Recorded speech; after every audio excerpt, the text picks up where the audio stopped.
At present, when human society is highly consumerist, the prevention of pollution is a great challenge. Consumerism promotes overuse or excess use of things to provide comfort and glamorized life. Overuse of the things directly or indirectly destroys or reduces the natural resources and results in the rise of pollution and upsets nature's balance. Knowingly or unknowingly, many of our routine activities are responsible for pollution. Use of chemicals at home, smoking, watching TV programs to the accompaniment of high volume results in water, air and noise pollution respectively. Hence, the role of an individual is very important in controlling pollution. At present, our country has about 60 crores youth, and if each youth saves one sheet of paper and 1 unit of electricity every day, then it would result in conserving 60 crore paper sheets and electric units in a day.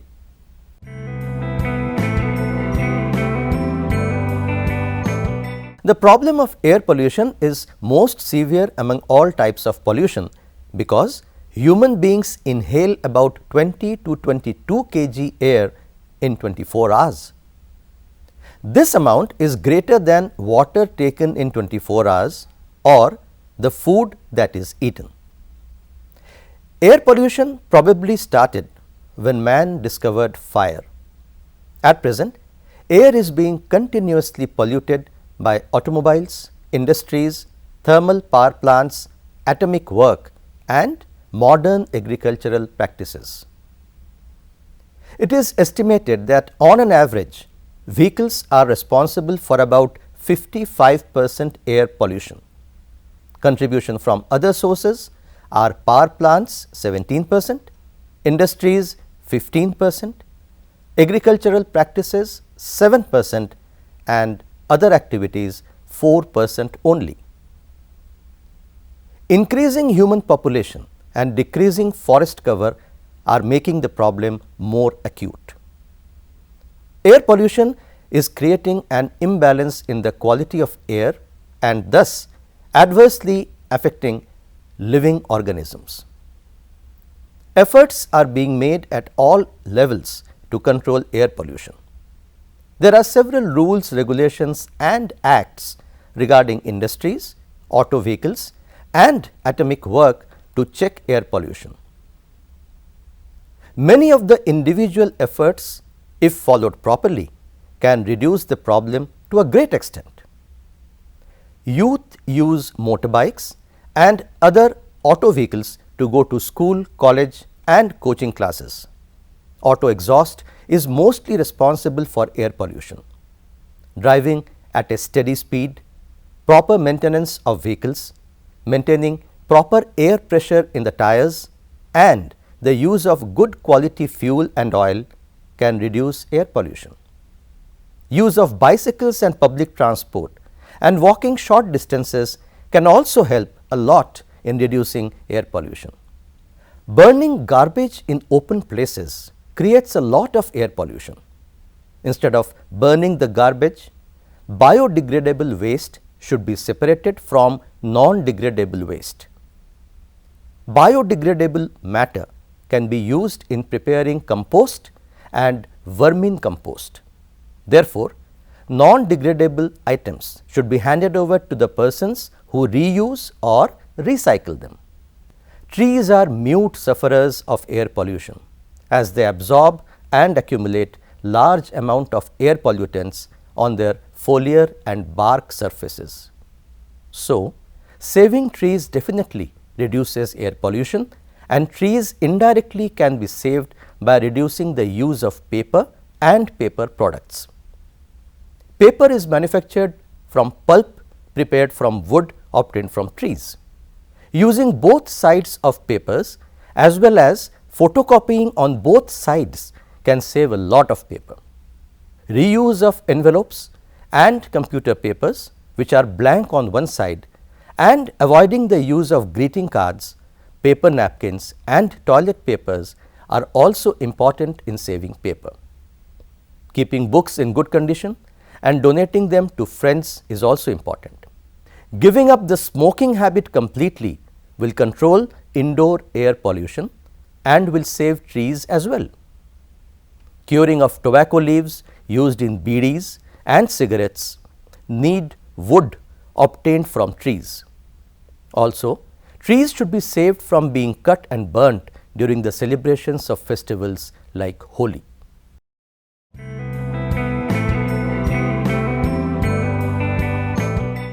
Water is our second basic need after air. All organisms contain about 80% of water. For various activities of enzymes and hormones, water is essential.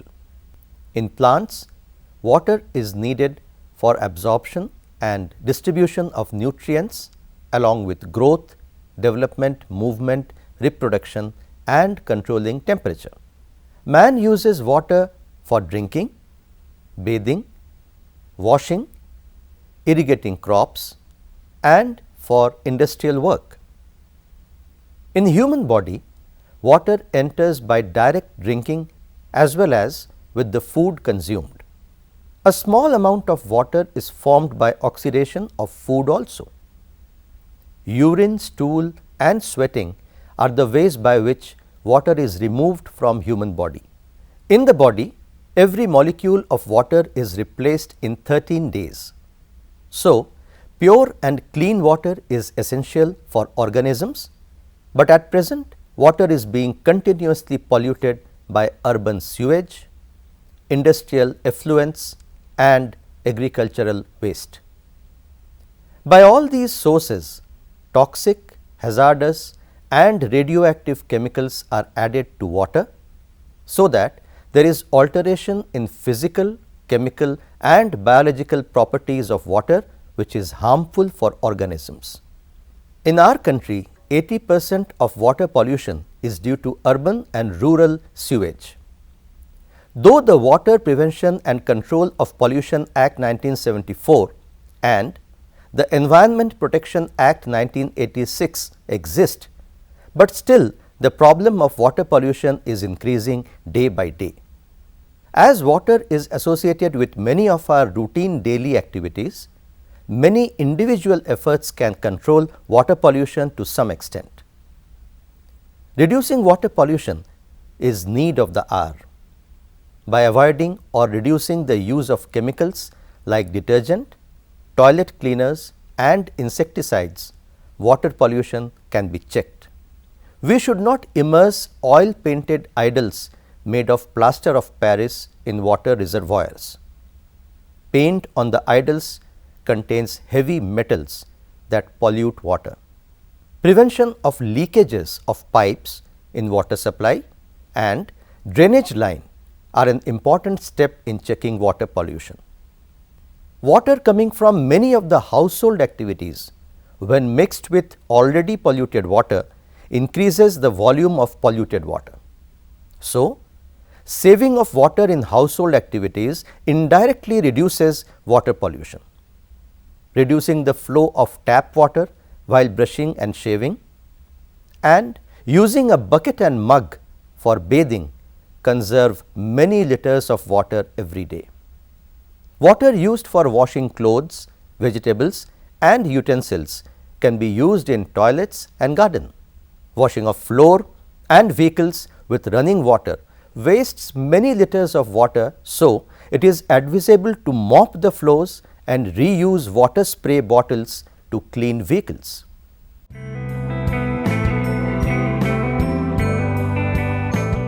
Soil is the uppermost fertile layer of Earth's crust which supports terrestrial plants and animals.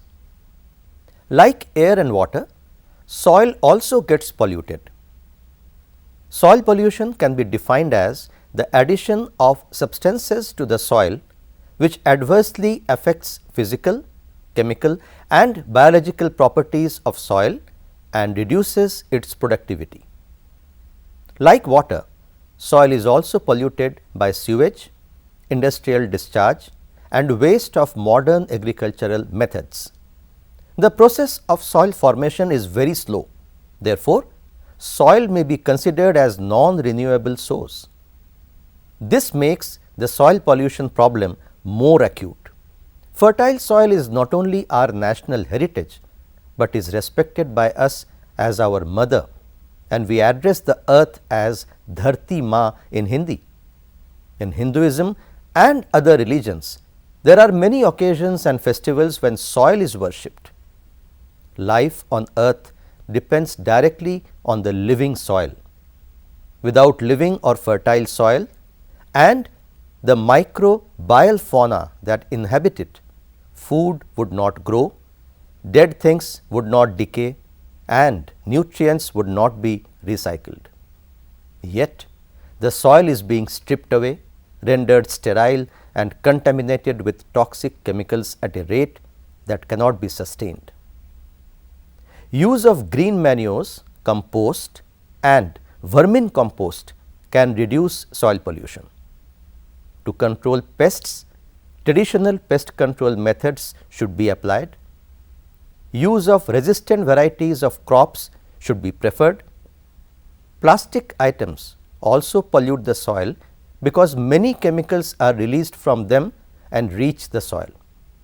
So, plastic articles should not be thrown away carelessly.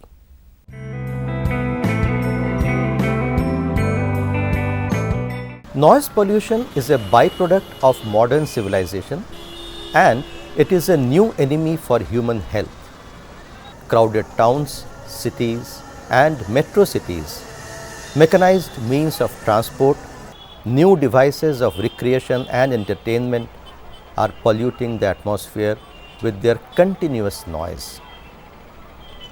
One may also agree that hooting of horns, blaring loudspeakers on religious and social occasions, markets and malls, rumbling machines and vehicles, all these have come to be accepted as inevitable parts of modern civilization. Noise has penetrated almost every aspect of modern life. Modern civilization creates more and more noise. Noise is considered as unwanted, unpleasant and undesired sound causing discomfort. Noise pollution is the unwanted sound dumped into the environment without regard to the adverse effect it may have. The intensity of sound is measured by the unit of decibel. Sound of more than 85 decibel intensity is referred to as noise. Noise is so closely associated with us that we cannot imagine the long-term adverse effect produced by it. Many of our routine activities generate noise, but due to its effects being visible only in the long run, serious attention is not paid. By some simple efforts, noise pollution can be prevented or reduced. Unnecessary use of horns and using vehicles without silencers should be avoided. The vehicle should be serviced regularly. Adopting such simple measures can help in reducing vehicular noise pollution. Use of TV, radio, CD player and DVD etc. at low volume also controls noise pollution. DJs should play music at a low level on various occasions. Water pumps, doorbells, telephones, mixer grinders and pressure cookers etc. should be used and maintained in such a way that they produce less noise. Trees also reduce noise pollution, so trees should be preserved.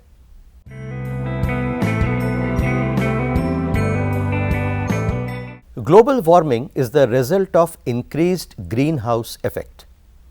Global warming is the gradual rise in temperature on the Earth's surface due to increased amount of greenhouse gases. Most of the greenhouse gases are released by human activities. Important greenhouse gases are carbon dioxide, methane and nitrous oxide. The main culprit for global warming is carbon dioxide, which has increased in the atmosphere from 350 ppm to 370 ppm in the last 50 years.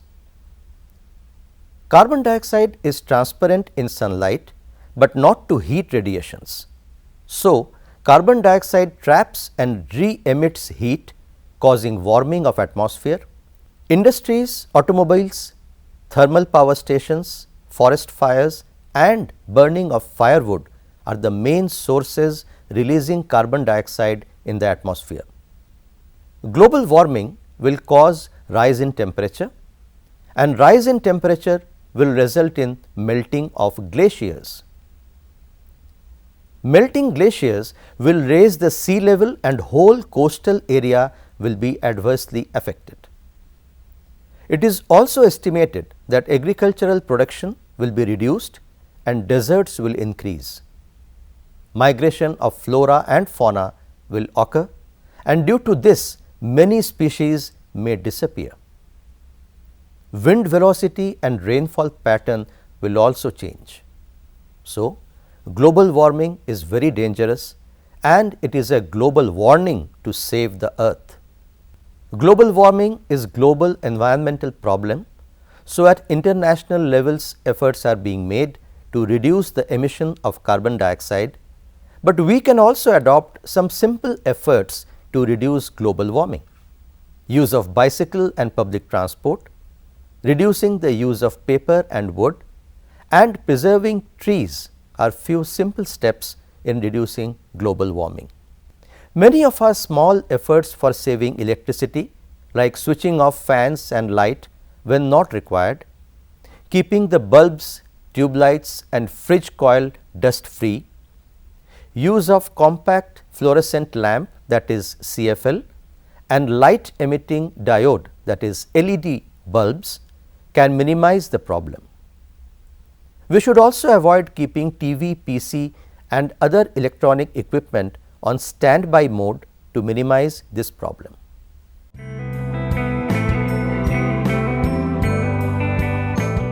The ozone layer is present at the height of 20 to 25 kilometers in the atmosphere and provides protection to the organisms against the harmful effects of ultraviolet rays. It is also referred to as protective blue umbrella.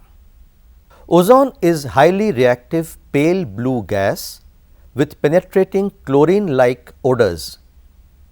In atmosphere, the existence of ozone is the result of a balance between amount of ozone formed and destroyed. Both the processes of ozone formation and destruction of ozone occur naturally with the help of UV rays. Ozone concentration in the atmosphere is the highest during February to April and lowest from July to October.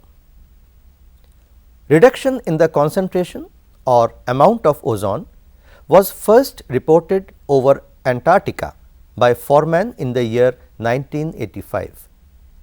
Important ozone depleting substances are chlorofluorocarbons, halogens, carbon tetrachloride, methyl chloroform, hydrobromofluorocarbons, hydrochlorofluorocarbons and methyl bromide. Among these substances, chlorofluorocarbons are found to be most dangerous for ozone.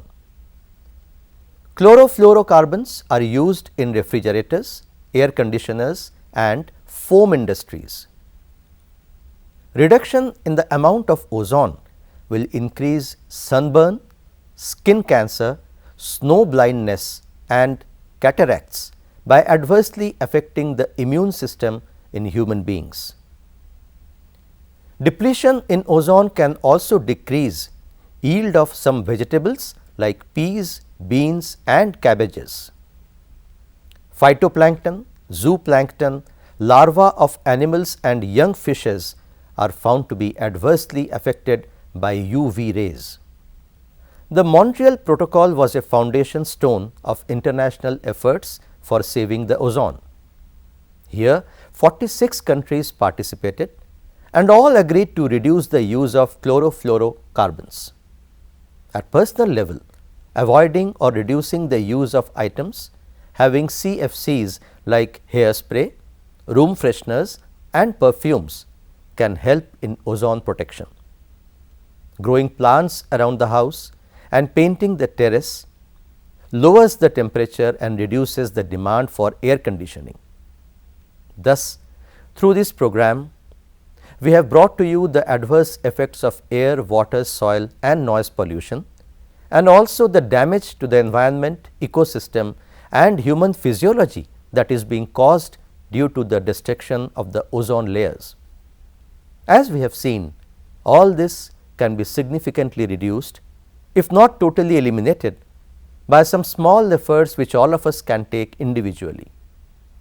While it would appear to be insignificant at a personal level, the magnitude of its united effect would be very large and lasting, helping to make this world a cleaner, healthier and better place to live in for us and for the future generations.